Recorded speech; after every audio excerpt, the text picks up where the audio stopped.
가슴 누르기와 임팩트 킥을 같이 들어가게 해주시면 돼요. 이게 왜 가능하냐면 일단은 가슴 누르기가 먼저 파동이 시작이고 그 뒤를 따라서 엉덩이가 들어가는 거죠. 자, 엉덩이가 파동을 이어받을 때는 들어가게 돼요. 자, 이 상태에서 엉덩이가 들어가면서 이 파동이 발끝에 전달이 되면서 발이 올라가요. 그리고 나서 임팩트 킥을 찰 수 있는 여건이 만들어지면서 충분히 내려찰 수가 있죠. 그러면서 또 가슴을 눌러주시는 거예요. 가슴을 또 눌러주고 또 시작돼요. 엉덩이 들어가고 다리 올라가고 들어가고 다시 찰 수 있는 환경이 만들어지면서 또 차지고, 이게 무한 반복이에요. 수영을 하다 보면은 수영을 잘하는 사람도 선망의 대상이 되지만 가만히 보면 물속 동작에서 돌핀킥을 잘하는 분이 정말 멋있어 보이거든요. 근데 실제로도 돌핀킥을 좀 연마를 해서 시야에서 최대한 15m 내에서 효과를 나타낸다면 엄청난 기록단축까지 만들어낼 수 있는 고급 기술입니다. 근데 대부분의 일반인 분들이 이 돌핀킥을 찰 때 뭔가 좀 뻣뻣하게 차거나 아니면은 금방 올라와 버리거나, 아무래도 돌핀킥에 대한 자신감이 없기 때문에 금방 차고 올라와서 빨리 영법을 시작하려고 하겠죠. 분명히 쉬운 동작은 아니에요. 쉬운 동작은 아니지만 우리가 그 돌핀의 느낌을 살리면서 꾸준히 연습을 해주면 정말 부드럽고 빠른 물속 동작을 만들어낼 수 있습니다. 영상 시작하기 전에 구독과 좋아요 감사합니다. 자, 돌핀 느낌 살리는 방법으로 제가 말씀드렸던 이 회초리 효과를 적용을 먼저 시켜 놓고요. 그리고 나서 이 돌핀 폭에 대해서 이야기를 하면서 파동까지 연계해가지고 임팩트가 어떻게 걸리면서 내가 앞으로 쭉쭉 나갈 수 있는지에 대해서 다뤄보도록 하겠습니다. 일단 물속 동작에서 내 머리의 앞부분인 이 팔 동작이 되게 중요한데, 이 손을 이렇게 포개어 주셔야 돼요. 꼭. 간혹 제가 물속에서 보면 이런 식으로 돌핀을 하시는 분들이 계시는데, 이러면 팔이 이렇게 꺾이거나 흐물흐물거리면서 내가 온전히 나아갈 수 없기 때문에 꼭 팔을 이렇게 포개어 주시고 팔꿈치도 힘을 쫙 주셔야 돼요. 쫙 머리 뒤로 쫙. 자, 회초리 효과는 물 안에서 발목을 스냅을 주고 차게 되면은 물의 저항을 통해서 발목에 족저 굴곡 현상이 일어난다고 했죠. 그러면서 이 되돌아오려고 하는 이 탄성과 함께 임팩트를 같이 이루어주면은 엄청난 에너지가 발생된다고 말씀드렸어요. 자, 물속에서는 우리가 공기를 섞을 수 없기 때문에 물의 저항이 크게 걸리거든요. 그러니까 이 회초리 효과를 극대화시킬 수 있는 거예요.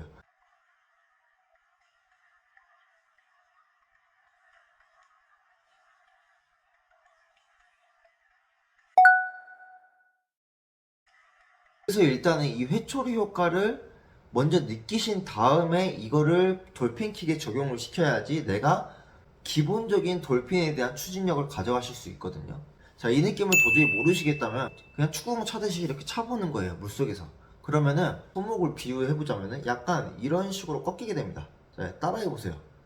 약간 이런 식으로 꺾여요. 그러면은 여기 그 느낌이 있죠. 그 느낌이 이 발목에도 느껴지거든요. 이 꺾였을 때 다시 되돌아오는 이 탄성과 내가 순간적으로 치려고 하는 이 임팩트 함께 가져가 주면은 거기서 회초리 효과에 입각한 추진력을 극대화시킬 수 있다는 거죠.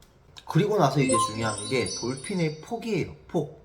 돌핀 폭을 이렇게 찰 것이냐 이렇게 찰 것이냐에 대한 폭의 결정인데, 이 돌핀의 폭 같은 경우는 파동을 크게 가져가냐 적게 가져가냐의 차이인데, 이 파동의 힘은 가슴 누르기부터 시작이 되고요. 가슴 누르기가 먼저 들어가고, 일단 실질적으로 돌핀킥을 찰 때는 가슴 누르기와 킥이 함께 들어갑니다.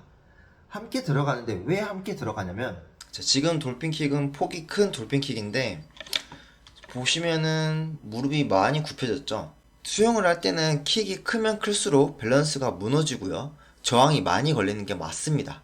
하지만 돌핀킥에서는 달라요. 왜냐면 돌핀킥에서는 우리가 팔을 돌리지 않고 팔을 쭉 핀 상태에서 상체를 고정시키기 때문에 상체가 더 상대적으로 안정적이게 됐으니까 킥을 더 크게 차도 몸이 흔들림이 적다라는 거죠. 자, 지금 보시면 가슴이 여기서 눌러져요. 가슴이 여기서 눌러지는데, 눌러질 때 보면은 킥 타이밍이 임팩트가 같이 걸려요. 이렇게. 자, 우리가 돌핀킥에 대한 리듬을 살리기 어려우신 분들은 가슴 누르기와 임팩트 킥을 같이 들어가게 해주시면 돼요. 이게 왜 가능하냐면 일단은 가슴 누르기가 먼저 파동이 시작이고 그 뒤를 따라서 엉덩이가 들어가는 거죠. 자, 엉덩이가 파동을 이어받을 때는 들어가게 돼요. 자, 이 상태에서 엉덩이가 들어가면서 이 파동이 발끝에 전달이 되면서 발이 올라가요. 그리고 나서 임팩트 킥을 찰 수 있는 여건이 만들어지면서 충분히 내려찰 수가 있죠. 그러면서 또 가슴을 눌러주시는 거예요. 가슴을 또 눌러주고 또 시작돼요. 엉덩이 들어가고 다리 올라가고 들어가고 다시 찰 수 있는 환경이 만들어지면서 또 차지고, 이게 무한 반복이에요. 이 파동의 중간점이 엉덩이의 효율이 정말 중요해요. 엉덩이가 이렇게 들어가줬다가 나왔다가 들어갔다가 나왔다가 들어갔다가 나왔다가 이 느낌을 살리면서 거울을 보시면서 이 엉덩이의 활용을 좀 연습을 해보시는 게 좀 좋아요. 처음에는 약간 민망하기 때문에 혼자 아무도 없는 곳에서 해야 되고요. 분명히 이 연습을 해보시면은 이 엉덩이 활용에 대해서 느낌이 진짜 와요. 느낌이 오고 이것을 그대로 돌핀킥을 찰 때 활용할 수 있어요.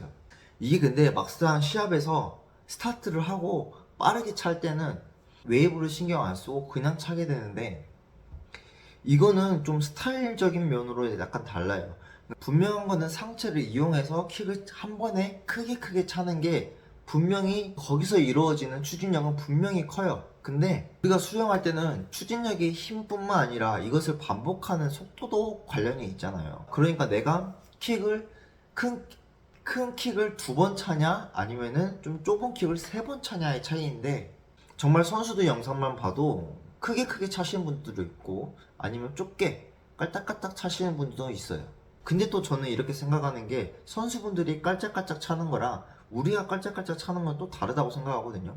그러니까 우리 일반인들은 정확한 자세로 강한 추진력을 먼저 만들어내는 게 가장 1번인 것 같아요. 가장 우선적으로 교정을 해야 되는 거기 때문에 이 파동에 입각한 웨이브를 만드시는 연습을 계속 해주셔야 돼요.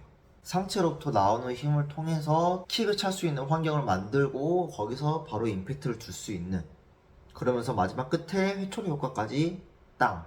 사실 그리고 수영장에서 이 동작이 큰 돌핀킥이 더 돌고래 같이 이쁩니다. 분명히 더 효과도 있을 거고요. 이번 영상은 여기까지입니다. 시청해주셔서 감사합니다.